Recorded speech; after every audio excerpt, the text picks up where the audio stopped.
Welcome to the Jack and John podcast. I'm Jack. And I'm John. And we're on a mission to help you focus on Christ. Well, John, I can't imagine with all of the lights that are up and all of the things that you're seeing as far as the hustle and bustle of this season, anybody missing Christmas. You just couldn't forget it, right? Right. How do you miss Christmas? Nobody could possibly miss Christmas, I wouldn't think. No.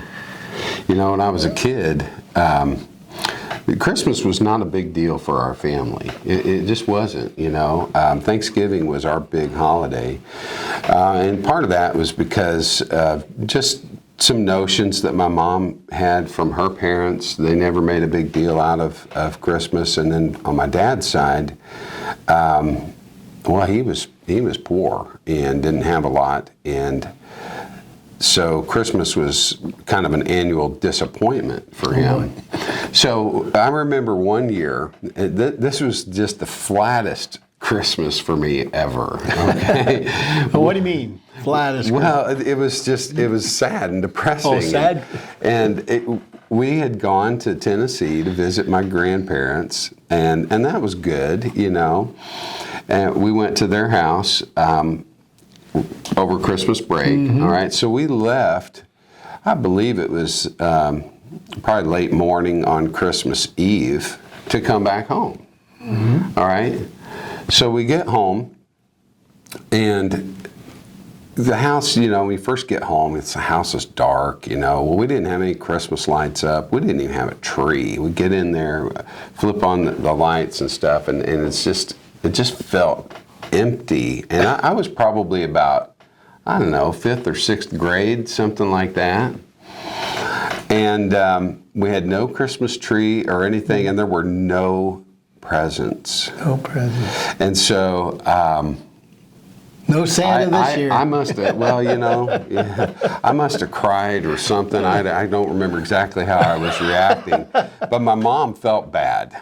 And of course my older brothers, they were both in high school, and they were kind of picking on me. So yeah, I must have been like in 4th grade, because they were still in high school, 3rd or 4th grade. So, and Mike says I'm really dating myself with this one, but this is the thing.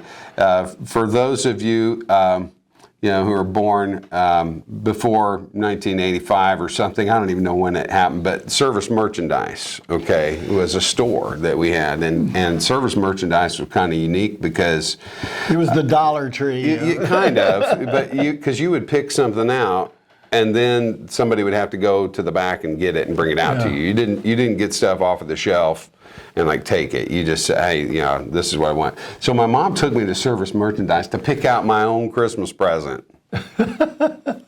And so I got my own Christmas present, and it was, I don't even remember what the brand was. It was like some kind of a jet for like Big Jim and Big Jeff. I'm really dating myself. I don't even know what you're talking about. It's sort of like, I guess it was like the boy version of Barbie or something. But so I get this home, and I'm playing with that, and I'm just like, you know, it was so unsatisfying. It was like the worst Christmas. I feel like I missed John, this Christmas explains a lot to me about you. Oh my gosh, the truth comes out. Yeah, the poor. Now we know why this man is so warped. In a warped childhood. But it was just, I missed Christmas. You know, that kind of reminds me, there's a lot of people in the Bible that missed Christmas. Sort of. Really? Right? Truly. I'm thinking about, do you think there was an innkeeper? Well, you know, if there's an inn, there's got to be there's probably an innkeeper. Well, probably. Okay, so we'll do the chosen thing here. We'll say that historically we're correct on this, but it's not in the Bible that there was this guy. But we can assume that there was an innkeeper. The Bible simply says when Mary and Joseph got to Bethlehem, evidently they were looking for a place to stay, and it says there was no place for them in the inn. Right. That's what it says. So somebody, if there was an innkeeper, really missed Christmas that year, right? Because there's a lot of speculation on why that would be, too. Yeah, sure. Who knows? But some people say, well, maybe it was his barn. It was his stable. You know, maybe. who knows? But what we know is that there were some people there that missed the fact that here's a young couple, whether they would know that that was Jesus, the Savior of the world or not, they would know that this is a woman that's about ready to deliver a child. Mm-hmm. And not to have the compassion enough to offer him a room somewhere, right? You mentioned something very interesting as we were discussing this about some possibilities, not something that we know scripturally, but some very real possibilities of other people who missed Jesus or Christmas in Bethlehem when they got there. Yeah, I've always just had the thought,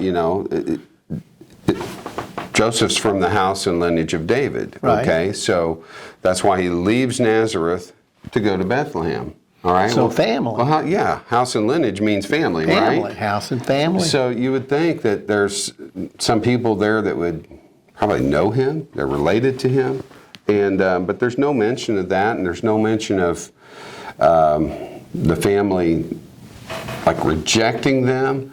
But I just feel like that's a strange absence. Or maybe Joseph is like, I'm not even going to go talk to family. Because there's still sort of that thing of, here's Mary who's pregnant before they got married. And that had to create some controversy. Right. Right. Maybe because they had heard about her pregnancy. Who knows? I don't know. They were being critical that it was not a child that was being born the way normal children were born, right? Right. How about the leaders of the Jewish nation? Right. How about the leaders of the Jewish religion? They should have known something was going on, but you don't see the Pharisees, the scribes, the priests, the Sadducees, none of them. And Herod was the king, and you don't see him in the story of the birth of Jesus, anything around Bethlehem. So I guess all of them missed Christmas, the first one too, right? Right. I wonder if there's any religious people that spiritually miss Christmas. Maybe they get too caught up in the other parts of Christmas. Anybody else you can think of? Or maybe you have a comment on that? I think there's a whole list of people who've missed it and still miss it. But Jack, let me ask you this. Sure. What is Christmas? What does it mean? Oh, you see, Jesus is the reason for the season. Right. Our family, we always, before they could open gifts, before they could go to their stockings, we sat down and we read the story of Christmas out of Luke 2, trying with all that was within us to focus on the coming of the Christ child, the coming of salvation, the coming of hope and peace to the world, and getting so caught up in the hustle and bustle of it, the fun Christmas movies, the decorated malls, and driving around and looking at the lights, and the visiting of it. All of those things sometimes get in our way of seeing, I think, maybe the true meaning of Christmas, and missing it on a deep level of spirituality, that Jesus Christ would leave heaven itself and come down and humble himself by putting on flesh and being born like a baby is almost too much to comprehend that he would do that. But that's the King come down, and we don't see the people of Bethlehem. We don't see the people of Jerusalem. None of the people in the area really there to witness it. You see a few shepherds, and you probably got some lambs and some goats and some cattle and some chickens that are there. A couple of years later, I think the wise men came. Right. But for the most part, it was a very humble beginning. But that's just like our Christ, isn't it? To come in humility and to be born in a stable to bring peace and hope to the world. That's what I think it is. I think of all those things, when I think of Christmas. And, we used to sing the song that was that group For Him that did this. dating myself again. What a strange way to save the world. And the song was basically about, God could have done it so many other ways, but he chose to send his son to be born in the most humble of circumstances in a tiny little town that is inconsequential in the world otherwise, and born to a virgin and a carpenter. And it's a funny thing, because here we're talking about missing Christmas, but God sort of flips that whole thing around, because in his humility, in a sense, he snubs the things that the world thinks are important. Jesus wasn't born in Caesar's palace, not meaning the gambling casino, but the actual, palace where Caesar was. He wasn't born, a noted, wealthy king. He wasn't born to people who were important or famous or all of the things that we think are so important. He was none of those things. And part of that is especially important for us because it speaks to the message that it's not about all that. It's not about all that. This is about God becoming man. I keep thinking of Emmanuel, He should be called Emmanuel, which just means God with us. And that, to me, is Christmas. It's Amen. God with us. Amen. And I don't want to, be down on traditional family experiences. I love those things. And I would hope that you would have your traditions that you would get involved with your family. I hope it's about family for you. But once again, I also hope that it's also about, or most especially about, the Lord, the Christ, the Messiah, come down. Right. So that we might go up one day.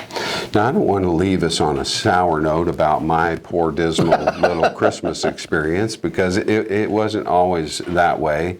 My family did develop some traditions. We even got to the point of having a Christmas tree. My mom used to be on the local Council of Women in Bloomington, and years ago they sort of had started Bloomington Hospital and still had some teeny little measure of oversight with that. And they would have a bazaar every year and sell stuff. And my mom bought a Christmas tree at the bazaar for the local Council of Women. And it's about 2.5, 3 feet tall and already had ornaments on it. And so she would set that first like on an end table or something, and then eventually over the years it wound up on her little baby grand that she had. And then she would put a plastic bag over it at the end of the holiday season and stick it in the closet. And then the next Christmas, get it out and beep, there it is, So we did develop some of that. But no, the special Christmas tradition that my family developed was my mom was all about music. And she bought these little books of carols, enough so that everybody in the whole extended family could have one, and we'd pass those out. And this is still, to this day, my most cherished memory of Christmas. And 2020 ruined this, I'm sorry to say, because we didn't have the whole extended family Christmas last year. But we'd pass the books out, and then we would sing the Christmas carols, and we'd almost exhaust that little book. I mean, there were probably 30 or something in there, and we'd go through and we'd sing all of them, some of them all the verses, some first and last, but that music was the thing, and because it connected me to Christmas, it connected me to my mom and her love for music, and now my mom has been gone for 6 years. It still keeps me connected to her, so I do love those family traditions. And then for my own family, my wife came from the opposite family, okay? They did everything for Christmas. And so now my kids have grown up with okay, let's go crazy. It's like, I don't know how many trees we have in the house. It's kind of nuts. I mean, it's beautiful, but it's also kind of nuts. And so we don't have a chance to miss Christmas anymore. Well, when I was in my first located ministry and church in Dodge City, Kansas, I got some of the people that were in the music department. I was the music minister with and some other things, and we went caroling. Jack is still some other things. I am some Trust other things. me. But we went caroling. Yeah. And the people that we chose that I wanted to carol were people that were kind of sick, shut in, but also people that weren't necessarily members of the church, right, but were local people that we knew that we would just go and try to bless by singing carols. We went to one particular house that year, and they were having a Christmas party. And it wasn't like a church party. Believe me, it wasn't a church party. Everybody was there, and they all had their mixed drinks. And then I'm just saying that's what it was. Right. I'm just telling you the truth. That's what it was. And it was loud and jokes, and people were laughing. And back in the days, smoke filled the room. Oh yeah. And the fellow was thrilled that we were there. He invited us in. So everybody's kind of going, I said, yeah, we'll come in. And so we go in, and here came the mixture of the pristine Christian people caroling, and then the people that were just sitting there enjoying, a nice celebration of a party. And there was a piano there in his living room. And one of the piano player in the church, she also was caroling with us. She sat down and began to play. And the atmosphere in the home totally changed. Everyone began to sing the carols. Awesome. And when they were singing, "O Come All Ye Faithful," and "Silent Night," and "O Little Town of Bethlehem." And I noticed just the tears, the smiles, the joy that filled that home that Christmas. And as we left, there were hugs, and the guy that lived there looked at me and said, "You've got to come back next year." Oh, that's He said, great. "We have this party every year. Please bring these people back next year and do it." And I don't know if we could have ever recreated it. No. But I just believe that there's someone out there in everybody's life that you may least expect that doesn't necessarily or hasn't maybe made a confession of belief in Jesus Christ, Right.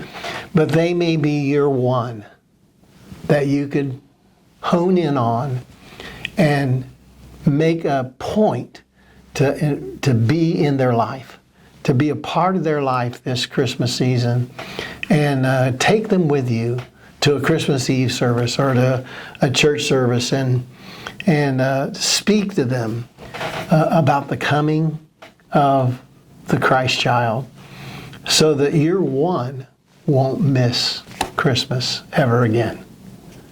Right? Right. That maybe they would invite Jesus into their home, their abode, their life, and know the joy of that coming of Christ into them.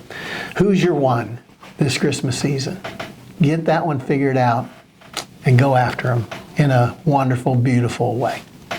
Because we don't want anyone to miss Christmas. Don't miss. Yeah. Guys, we love you so much. Thank you for being with us. We need to hear from you. Please call us at 317-663-9390. If you want, you can leave a message with a question, comment. If you want us to share that on the air, we'll do that.